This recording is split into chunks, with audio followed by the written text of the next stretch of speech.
भद्रक जिला तिहिड़ी तहसिल अधीन तालपदा पंचायत आगिरिया ग्रामवासी 5 वर्ष धरी लड़ई पर शेष स्कूल पड़िया जबरदखल अधा पंतरिया होई रहीगला। मान्यवर हाईकोर्ट को निर्देश मुताबक जेतिके उच्छेद करिबार थिला ताहा करा जाई नथिबा नै ग्रामवासी पक्षरु असंतोष प्रकाश पाइछि। प्रथमे एही उच्छेद पई तहसिल और जिला प्रशासन द्वारस्थ होई विफल हेबा परे हाईकोर्ट रो आश्रय नैथिले। तारीख परे तारीख गडिला एवं हाईकोर्ट पक्षरु मध्य राय प्रकाश पाइला।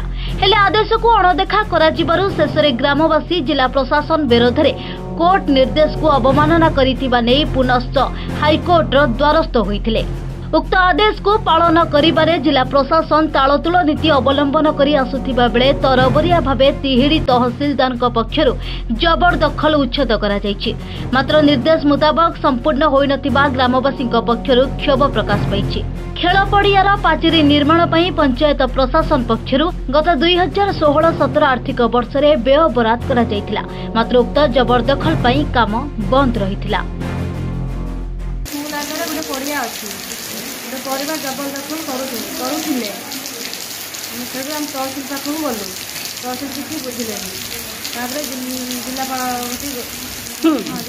गलु जिलापाल किसी बुझे आम हाईकोर्ट गलु हाईकोर्ट गला राय देला हाईकोर्ट जो राय देला बुझे ना आम कंटेस्ट केस कलु बहुत विलम्ब कले तहसिल आसी उच्छेद कले जबरदस्त संपूर्ण है मोर छोट छुआ बेलू से पड़ियाटा बेस माने खेल पड़िया उपयोगी था किंतु कालक्रम किसी न्यस्त स्वार्थपर गोष्ठी जबरदखल कर भोग दखल कर खेल पड़िया निर्माण निमंते आम तहसिलदार तथा कलेक्टर को द्वारस्थ जहाद्वारा कि प्रशासन आम कथा न बुझे बाध्य 2017 मसीह आम केस दायर कलु हाईकोर्ट हाईकोर्ट दी थर आम सपक्ष राय देवा पर भी प्रशासन नीरव बाध्य आम कंटेक्ट कलु कंटेक्ट राय पर बहुत डेरे प्रशासन आसिकी तहसिलदार आसिकी उच्छेद कले जहाँकि किछिटा कले आ किछि बाकी रखिले।